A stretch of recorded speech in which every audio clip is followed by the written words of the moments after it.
Bien, le président de la République a annoncé un certain nombre de mesures qui sont des mesures de freination de l'épidémie. Alors pourquoi faut-il freiner ? Eh bien, vous l'avez constaté, effectivement, le taux d'incidence, c'est-à-dire le taux de nouvelles contaminations, n'arrête pas d'augmenter. Et en même temps, dans les hôpitaux, on voit les conséquences de cette augmentation, c'est-à-dire que les services d'hospitalisation, mais surtout les services de réanimation commencent à être pleins, voire saturés à certains endroits. La question, c'est pourquoi est-ce qu'on a ce regain de l'épidémie actuellement ?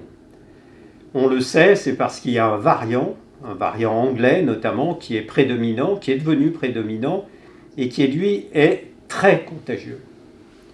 Et le problème, c'est que nous n'avons pas su adapter, nous, les uns et les autres, les gestes barrières qu'il convient face à ce variant plus contagieux.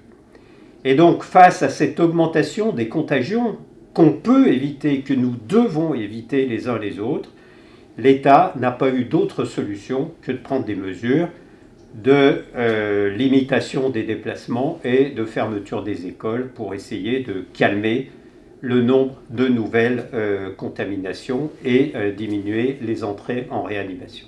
Mais ce qui me semble important de comprendre et qu'il faut vraiment qu'on intègre tous, c'est qu'on ne retournera à une vie normale que si l'on intègre complètement les mesures barrières. Ce sont les mesures barrières qui sont les seules capables de diminuer les nouvelles contaminations et donc de contrôler l'épidémie.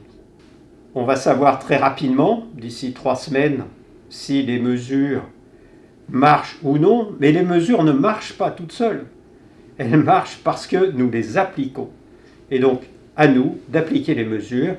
Et évidemment, dès lors que la vaccination sera suffisamment développée, nous pourrons petit à petit retrouver une vie plus normale.